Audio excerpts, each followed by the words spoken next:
There are auctions, my friends, and then there are performances. And I assure you, on the morning of the 14th of October, in the county of Westmarch, what took place inside the great room of Marlo Hall was very much the latter. The auctioneer had barely finished adjusting his spectacles when the bidding paddle went up from the third row. A young woman, plain travelling coat, hem still damp from the morning roads, gloves mended twice at the fingertips, raised her card for lot 9. The room turned. And then the room laughed. Lord Corvin Blae, Viscount of Ravensmoor, did not bother to cover his mouth. Men of his position rarely did. He leaned sideways to the gentleman beside him and said, with the easy volume of someone accustomed to being heard in any room he entered, "Someone ought to tell the lady what she's actually buying. Now I want you to stay very close with me here, dear friends. Because what I am about to tell you is one of those stories that seems almost impossible to believe. Until you understand that the most improbable part of all is simply how long it took for anyone to notice the truth. Miss Sylvia Chadwick sat in that third row with her back straight and her eyes level. She was 27 years old. She had ridden 4 hours from the village of Halcross, slept badly at a coaching inn, and eaten nothing since the night before. She was also, though no one in that room had any interest in knowing it, the most knowledgeable person present concerning the property they were preparing to sell. Lot 9 was the Bridgecroft clay works, or rather what remained of it. The auctioneer read out the description, with practiced detachment. Disused clay extraction site, 16 acres, 1 derelict kiln structure, 2 collapsed outbuildings, associated drainage channels in poor repair, and here his voice dropped almost imperceptibly, associated original extraction rights as registered in the county deed of 1791. A man near the back coughed theatrically. "Fine investment for a surveyor's daughter," someone muttered. More laughter followed. The Viscount of Ravensmoor smiled. Sylvia did not. She had heard worse. She had heard it said that her father, the late Mr. Barnaby Chadwick, had wasted the last 3 years of his life chasing shadows underground.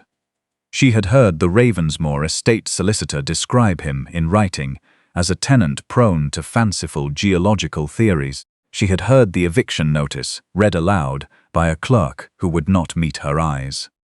She had heard all of it, and she had come here anyway. 700, called the estate solicitor, a narrow-faced man named Mr. Percival Sowen from near the Isle. Sylvia recognized him immediately.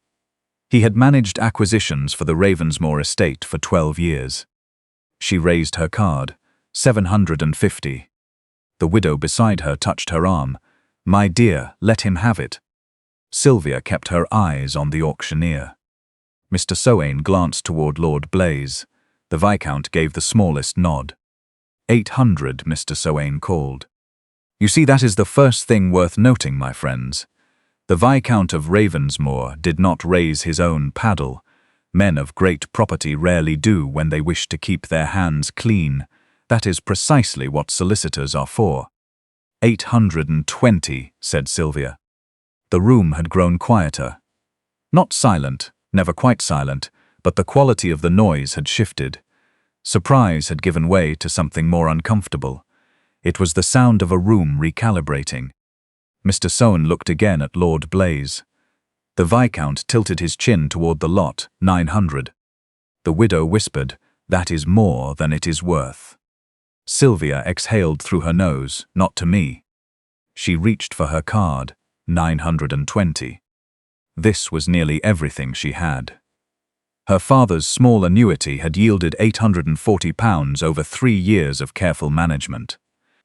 Her mother's silver brooch had gone at a pawnshop in Across for another 90. She had told herself she would not exceed 900. Promises made before the bidding begins are the easiest ones to break. The auctioneer looked between them. "Have I 950? Mr. Sowen opened his mouth. Before he could speak, Sylvia rose. She did not shout, she simply stood and said with perfect calm, "Before bidding continues, I request that the full extraction covenant be read aloud. Page 31 of the sale catalogue. Mr. Soane snapped around. The auctioneer frowned. The covenant. The conditions attached to Lot 9. Specifically, the restriction on transfer. Several bidders reached for their catalogues. Most had not opened them. Lord Blae's had not opened his. Sylvia had noticed this when she first took her seat that morning. She had watched the Viscount arrive, accept his catalogue from an attendant, and set it face down on the chair beside him, where it had remained throughout the entire proceeding. The auctioneer consulted his documents. He cleared his throat. It is noted that the extraction rights associated with Lot 9, being the underground clay deposit and associated channel rights, may not be transferred to any party that already controls mineral extraction rights over more than 3,000 acres within the Westmarch Valley. Silence dropped over the room like a cloth thrown over a lamp. Every head turned toward Lord Blae's. The Ravensmoor estate held just over 9,000 acres. Mr. Soane got to his feet. "I am bidding as an independent party." "You presented a Ravensmoor bank draft to the clerk this morning," Sylvia said. "I was standing directly behind you in the queue." The solicitor's face went very still. "Will you sign a sworn statement?" she continued, her voice entirely even, "confirming that your bid for Lot 9 does not represent the Ravensmoor estate?" The auctioneer set down his hammer. He looked at Mr. Soane. Mr. Soane looked at Lord Blae's. The Viscount's jaw was tight. His expression had not moved, but the amusement had entirely left his eyes. The auctioneer waited one long moment. Then he lifted the hammer. "At £922 going once." "Sold," said Sylvia before it fell. The hammer came down. Miss Sylvia Chadwick had purchased the Bridgecroft Clay Works. She sat down carefully, because her knees had decided, without consulting her, to tremble. "Dear friends, if you have ever made a decision that used up everything you had, every pound, every scrap of nerve, every bridge you could have retreated across, and then simply had to wait and find out whether you were right, then you understand exactly what that moment cost her." The journey back took 2 hours by hired wagon. Sylvia sat beside old Tobias Wick, who had served as lead foreman on her father's survey crew for 11 years, and had appeared at the auction that morning without being asked. "You spent too much," he said. "I know. The kiln is a ruin. The outbuildings have no roofs. The drainage channels are choked. I know all of that." He was quiet then. "You brought tools." "I brought tools to inspect a clay works." "You brought considerably more tools than a person brings for an inspection." Sylvia said nothing. To their right, the Ravensmoor estate spread across the valley in long green rectangles. Hedgerows, pasture, a distant stand of oak. It looked prosperous from the road. Her father had always said estates were very good at looking prosperous from the road.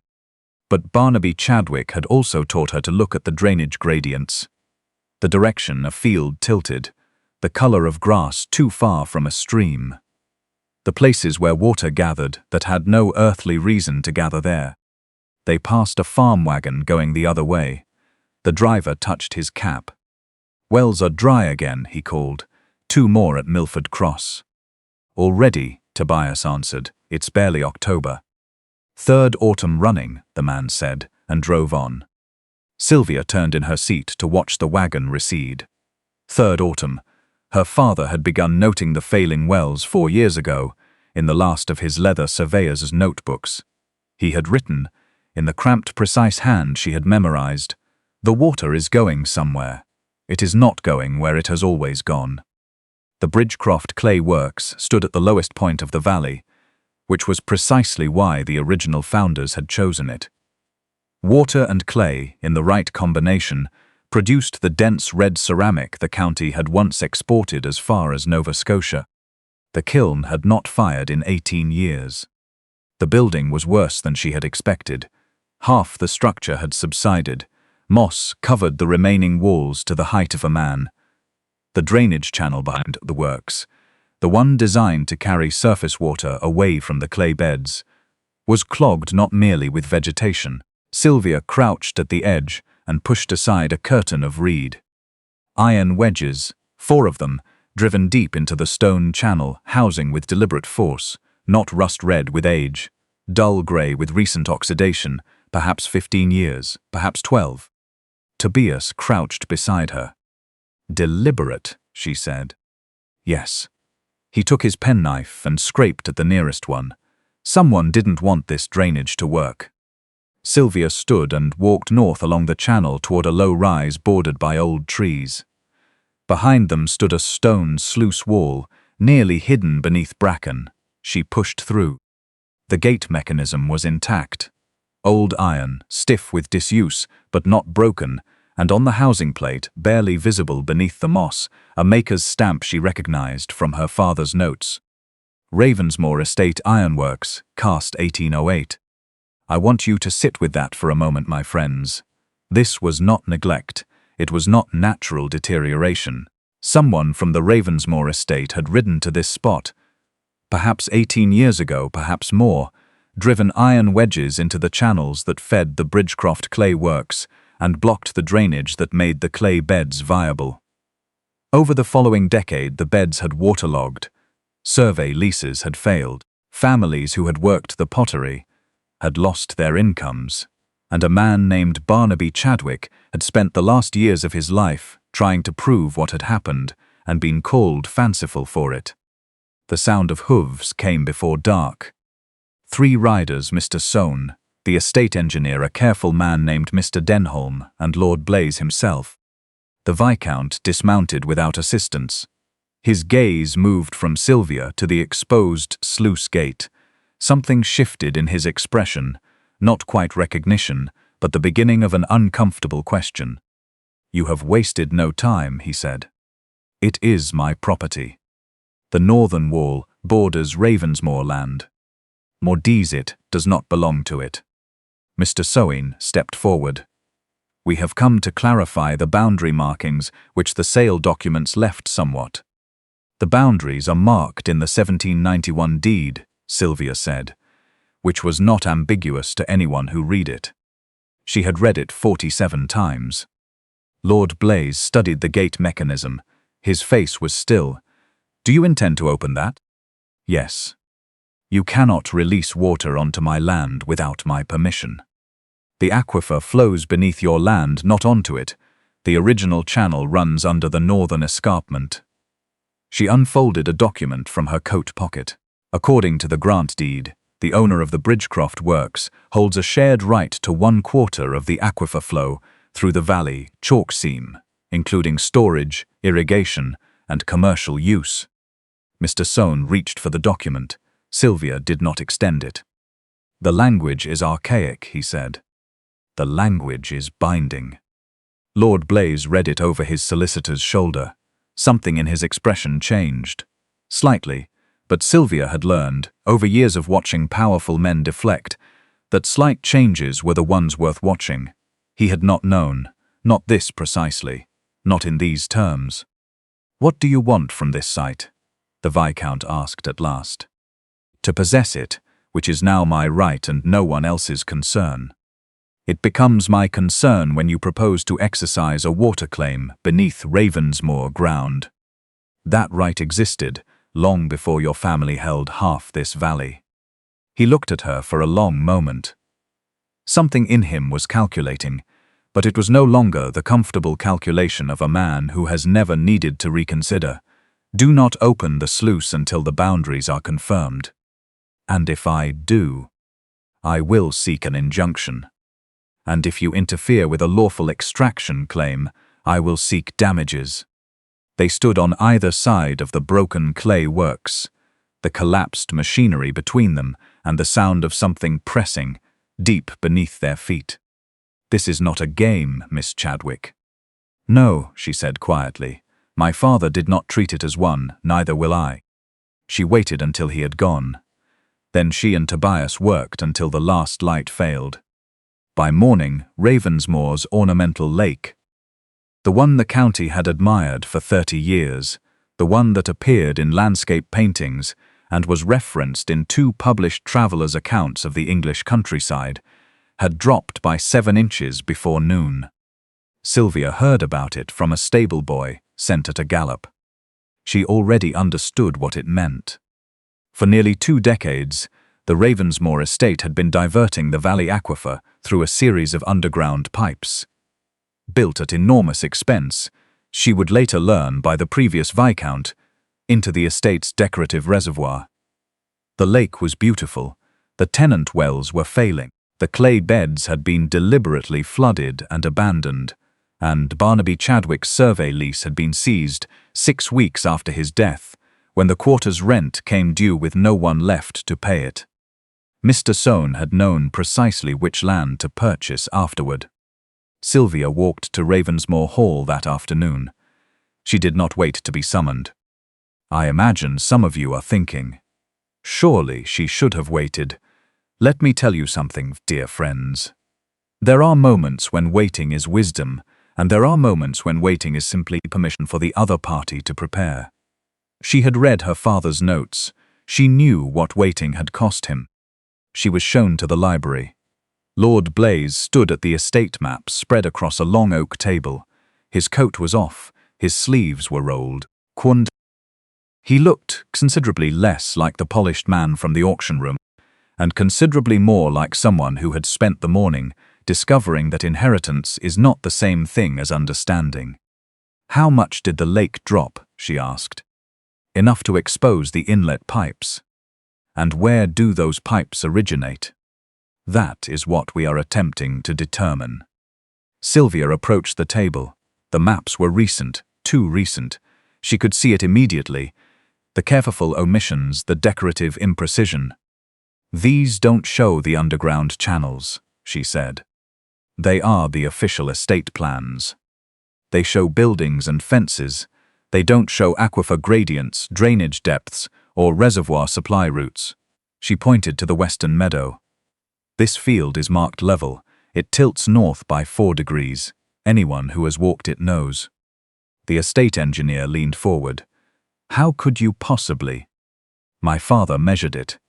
In 1818, in 1820, in 1822, 3 separate surveys, each reaching the same conclusion: the aquifer was being redirected.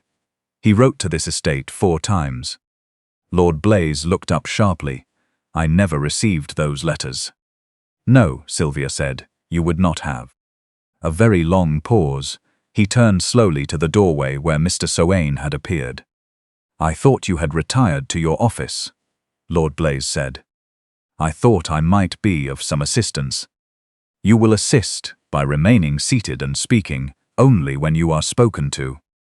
That, my friends, was the moment I began to think the Viscount of Ravensmoor might be worth something after all. They worked through the afternoon. The ledgers yielded, eventually, a payment of £4,200 to a company called Westmarch Engineering Associates. The description read, Northern Aquifer Rerouting and Private Reservoir Installation.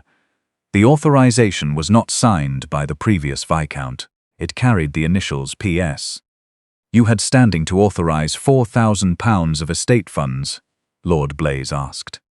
Your father trusted my operational judgment.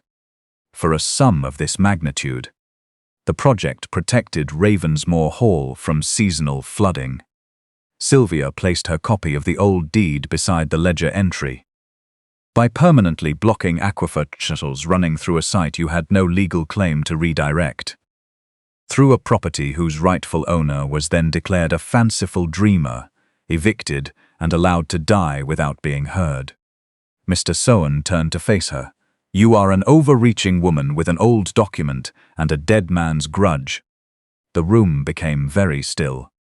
Lord Blae set down the ledger with careful, deliberate quiet. Do not speak of Mr. Chadwick in that manner in my presence, not again. Mr. Soane blinked. He surveyed this valley more accurately than anyone this estate ever employed. Lord Blae continued. That is no longer a matter of debate. She had not expected that, and neither from the look of him had Mr. Soane. That evening someone set fire to Mr. Soane's private office at the coaching inn near the market square. Sylvia and Tobias were at Bridgecroft when they saw the glow over the southern hill. She did not hesitate. The back passage of the building was still clear when they arrived. She covered her mouth and ran for the archive room. The shelves held ledgers and correspondence, and at the very bottom, a locked metal box with the lock already forced open. Inside, partnership documents, purchase agreements for 6 properties, and a handwritten acquisition schedule dated 4 years before her father's death. 6 farms were listed. Beside each one was a projected year of tenant failure and an estimated purchase price, to be offered after crop yields declined. The Chadwick survey lease was listed 3rd. It had all been planned. Tobias pulled her back as a beam cracked overhead. They came out through the alley, coughing into the cool night air. Mr. Soane stood across the street in his evening clothes. His hair was tidy, his boots were dry. Too dry for a man who claimed he had fled a burning building. Sylvia held the metal box against her chest. She looked at him across the street. He looked back. There are moments, my friends, when guilt does not wear a mask, when it simply stands there in front of you under a lamp, with dry boots and neat hair, and there is absolutely nothing left to pretend. The county magistrate arrived within the hour. By morning, 3 of Mr. Soane's former clerks had come forward. By noon, 5 families dispossessed from 4 separate properties had made formal statements. The legal challenge arrived 2 days later. A group of creditors petitioned the court to void the Bridgecroft sale on the grounds that the mineral rights had been insufficiently valued at auction. A temporary receiver was appointed to administer the clay works in the interim. His name was Sir Donahue Mercer. He was a shareholder in the same investment partnership that had acquired the Chadwick lease after her father's eviction. Lord Blaze read the court notice twice. This was arranged before the fire, he said. Before the auction, I suspect, Sylvia replied. He set the document down on the Bridgecroft wall. Tobias stood nearby, watching him, with the steady expression of a man who had seen many things broken and had learned not to expect too much of anything. Ravensmoor will fund the defense, Lord Blaze said. No. He turned. I will not be in your debt for this. It is not charity, it is liability. My estate created this dispute. And if Ravensmoor funds the defense, Ravensmoor controls it. Something shifted in his expression. Not offense. Something more honest, the specific discomfort of a man hearing a thing he had not considered and recognizing immediately that he should have. You are right, he said. That had not occurred to me. I know. He accepted this. Then let Ravensmoor pay reparations to the Valley Council, once it is established, and the council retain the legal defense as a shared community interest. That was when I knew, dear friends, that he was beginning to truly understand, not merely what had been done, what needed to be undone. In the days before the hearing, Sylvia distributed copies of the old deed and the Municipal Water Compact of 1748, predating even the Ravensmoor title, to the county clerk, 2 barristers in London, and every village representative in the Westmarch Valley. When Sir Donahue Mercer arrived at Bridgecroft with a court order, 3 new padlocks, and a delegation of workers carrying chains, the lane was already lined with families. They carried tools and lanterns. They did not block the road. They simply stood there. In the ordinary lugs of people who have come to see that a thing does not get taken away a second time. Sir Mercer looked at the crowd. He looked at Sylvia. You may lock the building, she said, but the aquifer does not live inside it. She showed him the compact. She showed him, carefully and methodically, that the drainage channels his receiver claimed authority over did not flow from Bridgecroft. They flowed through it from a natural chalk split, and 2 branches of that split reached the village of Milford Cross and the farming settlement at Hartley End without touching the clay works at all. Locking the building gave him a locked building. Nothing more. He left with the chains. He did not leave with the water. And that, my dear friends, is the difference between holding paper and understanding ground. The county hearing lasted 3 days. The hall was too small. Farmers filled every public bench. Correspondents from 2 papers stood along the walls.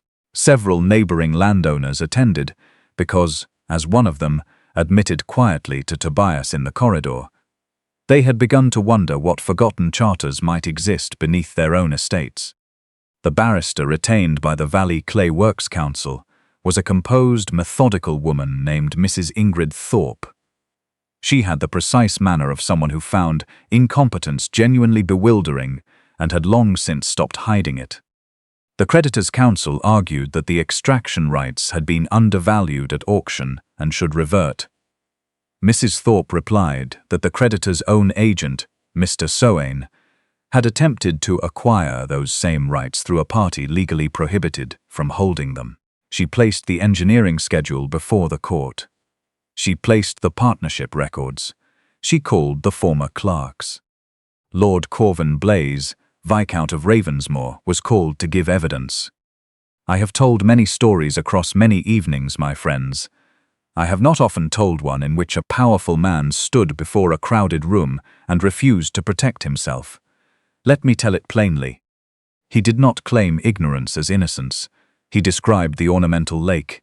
He described the inlet pipes. He described the 4 letters from Barnaby Chadwick that had never reached him. And he confirmed that he had not looked for them because he had trusted a man who had given him every reason not to ask difficult questions.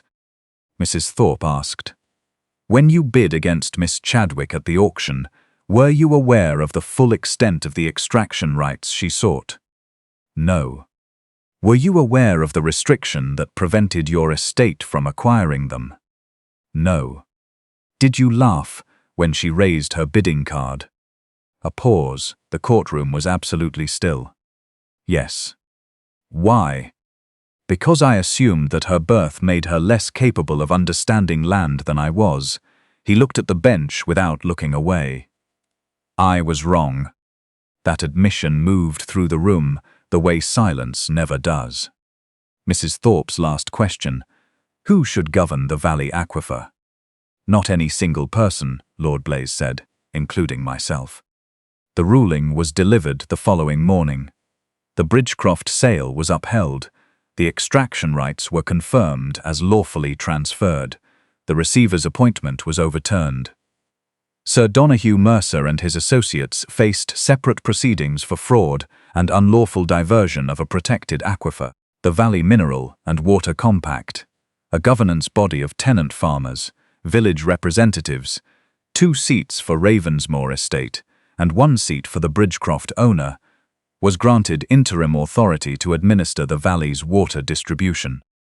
And the court entered into the official record that the surveyor Barnaby Chadwick had been correct, that his findings, dismissed and ignored in his lifetime, were accurate, that the diversion he had identified had caused measurable harm to farming livelihoods in the Westmarch Valley for nearly 2 decades.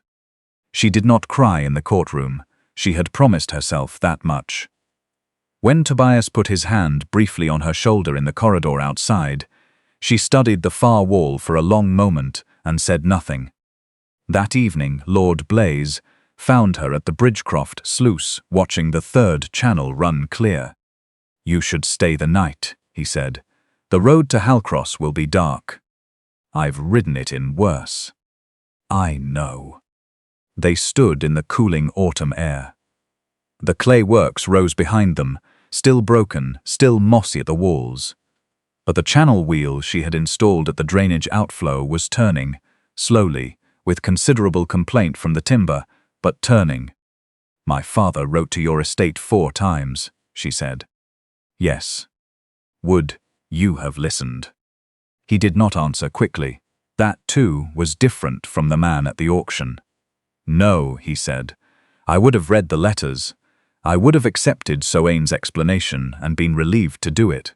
I had surrounded myself with men who told me what I already believed because it required far less of me than being wrong."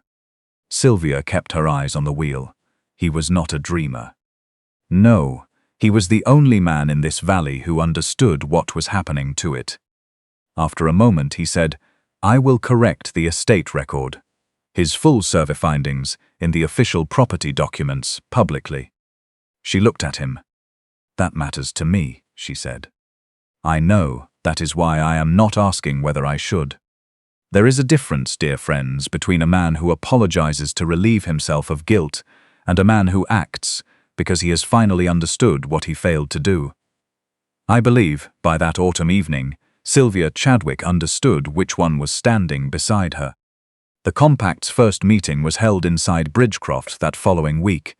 Rain came through the broken roof at intervals. The old wheel made enough noise to interrupt every third sentence. Nobody complained.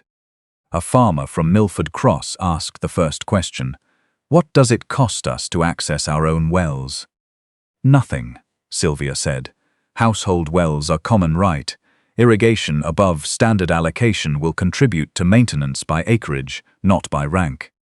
Lord Blae, occupying one of the two Ravensmoor seats, said, "That includes Ravensmoor Hall." A murmur ran through the room. "The estate pays the acreage charge," someone said. "Every party in this valley draws from the same aquifer," he said. "Every party contributes to its care. I will not tell you it was easy after that, my friends. Nothing worth having is." Surveyor's legal proceedings ran for 18 months. 3 of the dispossessed tenant families returned to their land. 2 did not, and chose not to be talked out of that choice. The Bridgecroft kiln took 2 full seasons to restore. When it fired for the first time in nearly 20 years, the clay came out with an impurity that required 3 further adjustments before the ware was saleable. Lord Blae sold the Ravensmoor racing stable to fund the first full restitution payment to the valley.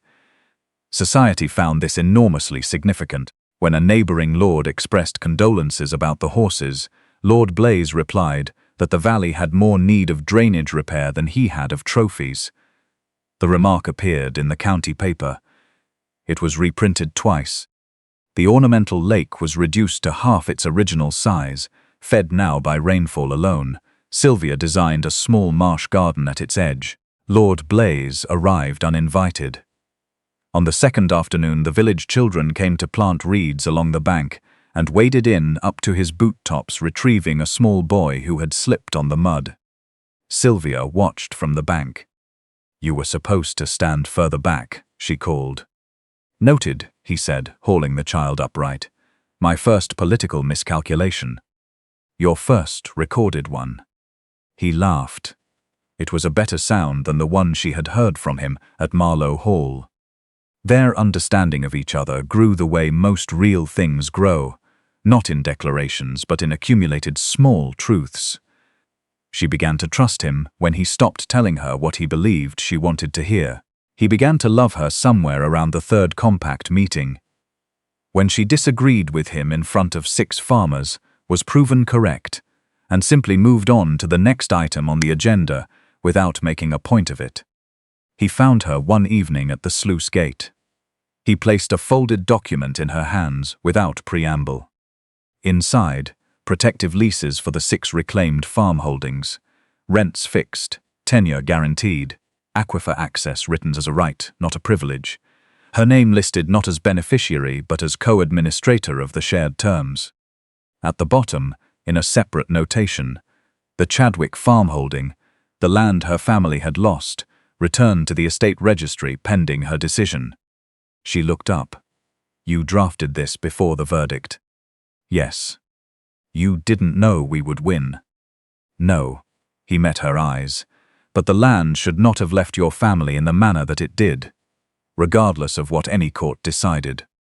She read it again, then she set it on the stone wall beside her. "I'll take it back on the same terms as the others," she said. "Paid lease. Standard tenure. No arrangement that looks different from any other holding on these grounds." I expected that. "And my father's notebooks go into the compact archive as founding documents, under his name. Already arranged." She studied him for a long moment. The valley spread below them in the late autumn light, fields that had cracked 3 summers running, and were now, for the first time, holding water again. The kiln at Bridgecroft sent a thread of smoke into the pale sky. "You laughed at me," she said, "not as accusation, as plain fact." "I did. Because you believed that where I came from made me less than where you stood." "Yes," he did not soften it, "I was wrong about nearly everything in that room, except one thing." She waited. "You knew exactly what you were buying, and none of the rest of us did." Now, my friends, I could tell you that she forgave him cleanly and completely in that moment, and that everything after was simple. But that would not be honest, and I have always preferred honesty to a tidy ending. What she gave him instead was something more durable. A decision to continue, to build something alongside someone who had demonstrated, imperfectly and at real cost to himself, that he was capable of being more truthful about his failures than his position required him to be. They were married the following spring at Bridgecroft Mill, not at Ravensmoor Hall, not at the county church where 4 generations of viscounts had exchanged their vows. Tobias Wick arrived before anyone else, and stood at the front with Mrs. Thorpe, both of them looking mildly satisfied with the general state of things. The compact members attended. So did the families from Milford Cross and Hartley End, and 3 other settlements, whose wells had spent 3 dry seasons running, while a decorative lake shone at the top of the hill. Above the kiln entrance, Sylvia had placed a single plank, carved in plain lettering. "What belongs to all cannot be held by one." Her father had written it in the margin of his 3rd survey notebook in the winter of 1820. No one had paid much attention to it at the time. Below the plank, the compact had added a second line, smaller, without asking her permission. Barnaby Chadwick knew. He wrote it down, he told the truth. "Now, my dear friends, if you are still beside me on this side of the fire, let me leave you with this. The most worthless-looking lot at any auction is not always the least valuable. Sometimes it is the one containing everything the room was too proud or too comfortable to understand. The woman in the 3rd row knew it. The man in the fine coat did not, and the distance between them in the end had nothing to do with the size of their inheritances. Stay close, dear friends. There are more stories where this one came from, and if you found some comfort or some company in this one tonight, perhaps share it with someone who might need it. I'll be here when you return.